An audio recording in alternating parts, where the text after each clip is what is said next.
اسی طرح ایک بڑا دلچسپ موضوع سے ہٹ کے نہیں ہے لطیفہ کہ ایک عالم دین نے جب یہ روایت پڑھی کہ امام زمان اپنی ذوالفقار سے کئی مولویوں کو قتل کریں گے، تو انہی سے کوئی جلا ہوا بندہ مجمع سے اٹھا اور اس نے قبلہ و کعبہ کی گردن کو چومنا شروع کر دیا۔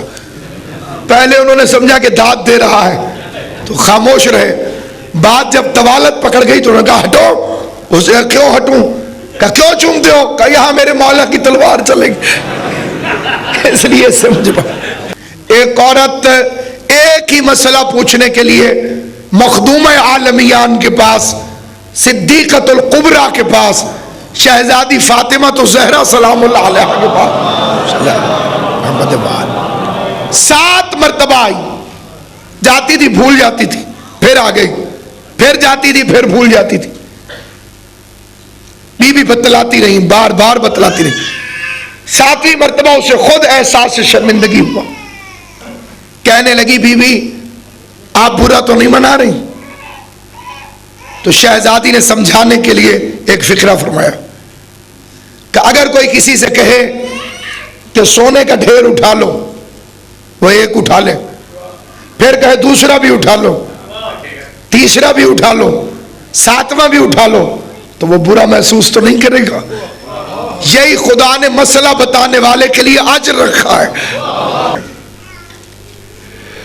بادشاہوں کے دروازے پر چکر لگاتا ہوا نظر آئے، امیروں کے دروازے پر، دولت والوں کے دروازے پر، امیر المومنین نے فرمایا جب تم دیکھو کہ تمہارے علماء حکمرانوں کے دروازوں پر جا رہے ہیں تو خبردار ان سے دین نہ لینا، اس لیے کہ وہ سگان دنیا بن چکے، جو ظالم کی مدد کرے۔ امام سے پوچھا گیا مولا ظلم کیا ہے؟ فرمایا ان الشرک لظلم عظیم، قرآن نے کہا ہے کہ عظیم ترین ظلم شرک ہے۔ زازان کہتا ہے مولا میں نے تو کوئی دنیا پرست عالم بھی نہیں دیکھا جو کوئی دوسرا خدا بناتا ہو، پھر علماء میں شرک کہاں سے آ گیا؟ امام نے فرمایا اللہ نے علی کو ولایت کے ساتھ ممتاز کیا، جو علی کی ولایت کو چھوڑے وہ مشرک ہے۔ توجہ فرمائیے، آپ نے یہ نہیں فرمائی، یعنی امیر المومنین کے ساتھ اگر کسی کو برابر سمجھے، کیونکہ یہ خدا کا فیصلہ ہے۔ امیر المومنین، ہمیں مولا علی نے کہا ہے کہ آپ علی ولی اللہ پڑھیے، خدا کی قسم نہیں کہا، ہمیں رسول نے نہیں کہا، ہمیں رسول نے بتایا ہے، زبان مصطفیٰ کی تھی، پیغام کبریا کا تھا۔ تو اب اگر کوئی ولایت امیر المومنین سے فرار کرے، حضرت کی ولایت سے کوئی فرار کرے، تو امام نے فرمایا مشرک ہے، اور جو مشرک ہے وہ ظالم ہے، اور جو ظالم ہے وہ علماء سوء میں سے ہے۔ جو ولایت امیر سے منع کرے علماء سوء میں سے ہے، لہذا اس سے محفوظ رہو۔ اور حضرت ابو عبداللہ جعفر ابن محمد الصادق علیہ السلام صلی اللہ علیہ محمد اپنے اولاد میں سے، ظاہر ہے کہ غیر امام اولاد میں سے کسی کو نصیحت فرمائی اور ارشاد فرمایا کہ اے میرے بیٹے، عالم کی صفت یہ ہے کہ وہ آخرت سے ڈراتا ہے لیکن لوگوں کو مایوس نہیں ہونے دیتا۔ ایسی باتیں بیان نہیں کرتا جیسے لوگ مایوس ہو جائیں،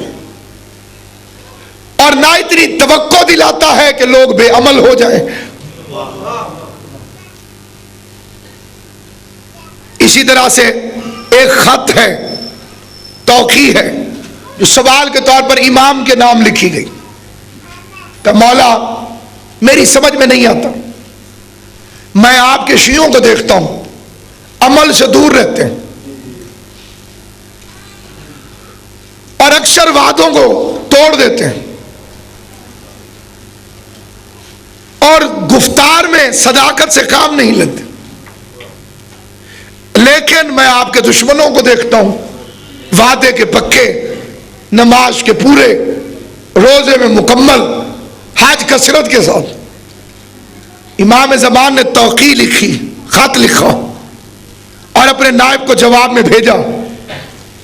امام نے جو جواب دیا وہ سنیے۔ فرمایا خدا قیامت کے دن ہمارے دوستوں کے گناہوں کو نیکیوں میں بدل دے گا اور ہمارے دشمنوں کی نیکیوں کو گناہوں میں بدل دے گا۔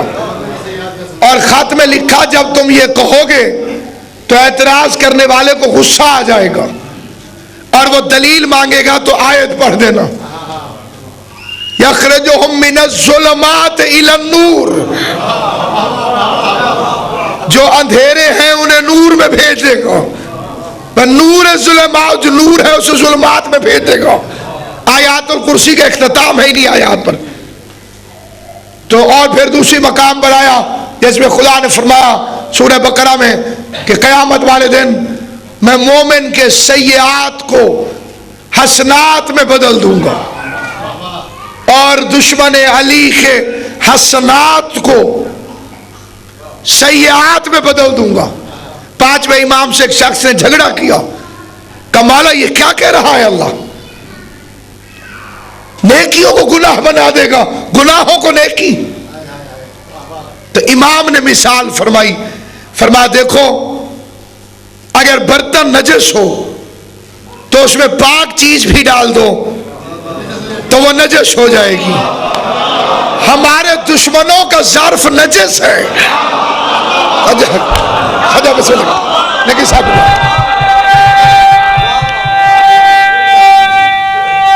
بس میں بخار صاحب